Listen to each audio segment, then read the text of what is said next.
August 25, 1944, Cherbourg Harbor, Normandy, France. Sergeant William Henderson wiped the sweat and grease from his hands, staring at the endless line of trucks forming along the harbor roads. 6,000 vehicles, olive drab, dust-caked, stamped with 3 letters, GMC. To some, it meant General Motors Corporation.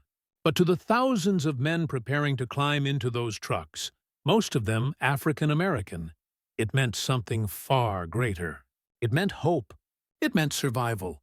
It meant the difference between the Allied armies racing toward Germany and an advance grinding to a halt for lack of fuel and food. Those trucks, dismissed years earlier as underpowered and obsolete, were about to prove themselves more valuable than tanks or planes. They would become the backbone of one of the greatest logistical operations in history, the Red Ball Express. The story of this miracle begins not on the battlefields of France, but in the design rooms of General Motors in 1939. The U.S. Army needed a new medium tactical truck, a 212-ton hauler that could traverse mud, snow, and battle-torn terrain. What emerged was the GMC ACKWX 353, an early prototype with a modest 77-horsepower engine and 6-wheel drive. It was functional but far from ideal. When France ordered 1,000 of these trucks, they seemed satisfied, until the German Blitzkrieg shattered Europe in 1940. Most of those vehicles ended up in German hands, ironically serving the Wehrmacht on the Eastern Front. The British, who received some as part of emergency contracts, tested them and declared them failures. Too long, too weak, too clumsy for European roads. The verdict was damning. The design, they said, was unsuitable for modern warfare. But American engineers didn't give up. They reworked the design from the ground up, increasing power to 104 horsepower with a new 270 cubic-inch inline-6 engine, refining the frame and offering 2 wheelbase options. This new model, designated CCKW, would become one of the most iconic trucks of the war. Its name was pure code: C for 1941 design, C for conventional cab, K for all-wheel drive, U for dual rear axles, but its meaning would soon be written in blood, sweat, and dust. The CCKW, known to soldiers as the Jimmy or Deuce and a Half, wasn't built for glory. It wasn't fast, it wasn't glamorous, but it was indestructible. Its simple, rugged design allowed it to be built by semi-skilled workers in vast numbers. At peak production, General Motors rolled a completed truck off the line every 7 minutes, 24 hours a day. Between 1941 and 1945, over 500,000 of these vehicles would be built, more than the combined truck production of Germany, Britain, and the Soviet Union. They would haul everything from fuel and ammunition to medical supplies, bridging equipment, and even mobile workshops. Each variant was a piece of America's industrial miracle, all sharing one vital heart: the GMC 270 engine that would carry the Allies across Europe. June 1944. D-Day, over 150,000 Allied troops stormed the beaches of Normandy. The landings succeeded, but soon, victory brought its own problem: logistics. By mid-July, more than 1 million Allied soldiers were crammed into a pocket of hedgerows and cratered roads, burning through supplies faster than they could be delivered. Then came Operation Cobra, the breakout. Patton's Third Army exploded across France, advancing 50, 60, even 80 miles a day. But tanks don't run on courage. Every Sherman needed 150 gallons of gasoline for just 100 miles. The faster Patton moved, the faster he ran dry. Within weeks, American spearheads were hundreds of miles from the Normandy ports. The railroads had been bombed to pieces before D-Day. The artificial harbors, mulberries, had been destroyed by storms. The Allies faced the unthinkable. Their armies could win battles, but lose the war for lack of fuel. On August 21, 1944, Allied logistics officers gathered in emergency session.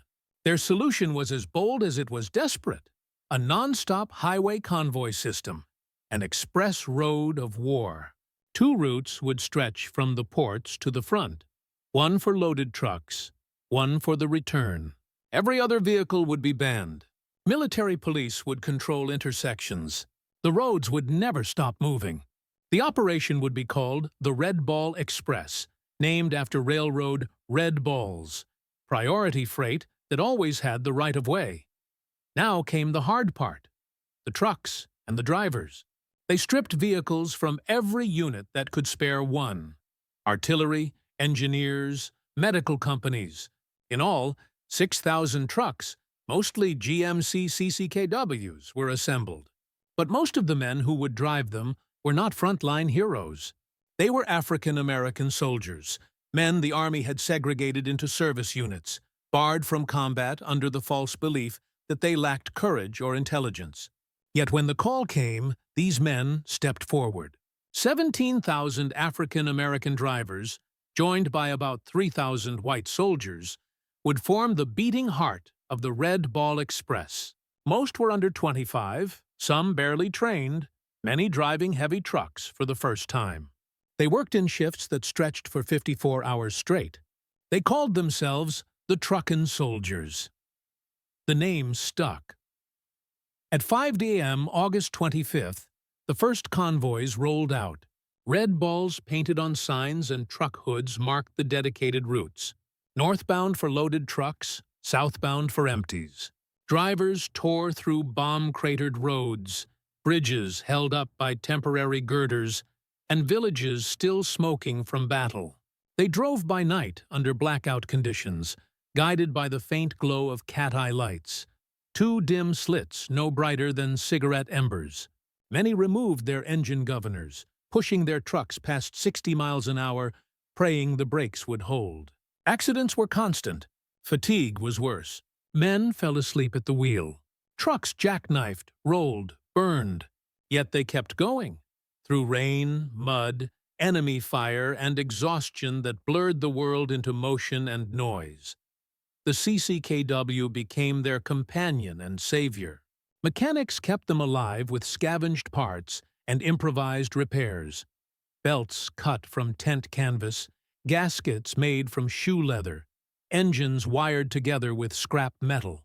The trucks groaned, smoked, and clattered. But they rolled. One driver said, "The Jimmy could take anything you threw at it. It just wanted to live." Within days, the results were staggering. On August 29, 1944, 100 meter 32,300 Nart Arituartuen truck companies operating nearly 6,000 vehicles delivered over 12,000 tons of supplies in a single day, more than planners believed possible. Over 82 days, the Red Ball Express hauled 412,000 tons of cargo, fuel, food, ammo, across nearly 400 miles of wrecked French countryside. The convoys became lifelines, feeding the Allied advance that would liberate Paris and push toward the Rhine. Patton's tanks kept rolling because those men behind the wheels refused to stop. But behind the success lay constant tension. Segregation followed the drivers everywhere. Separate mess halls, separate units, separate discipline. Yet, when German bombs fell or trucks broke down in the dark, race mattered less than survival. Many white soldiers came to respect their black counterparts, knowing they owed their lives to those who kept the gas coming. General Eisenhower himself issued a message of gratitude. "To you, drivers and mechanics who keep the Red Ball moving, you are doing an excellent job." That praise, rare in the segregated army of 1944, meant everything. By November, the operation finally wound down. Antwerp's port reopened, pipelines stretched across France, and repaired railways took over. The Red Ball Express officially ended on November 16, 1944, after 82 relentless days. Yet its legacy didn't stop. When the Germans launched their last great offensive, the Battle of the Bulge, the same trucks and drivers returned to the roads under new names: the Little Red Ball, the White Ball Express. In snow and ice, with frozen engines and numb hands, they drove through blizzards to keep the front alive. Many never got medals, few were remembered. But without them, the Allied armies would have starved in the cold. In total, over 23,000 men kept the Red Ball Express running, 75% of them African American. They drove 6,000 trucks through hell and back, delivering the supplies that won the war. And at the center of it all was the GMC CCKW, a machine once dismissed as a failure, now immortalized as the truck that won the war. General Patton said it best. The 212-ton truck is our most valuable weapon. Not the tank, not the airplane, the truck. Because in war, victory isn't only decided by who fights hardest, but by who keeps moving.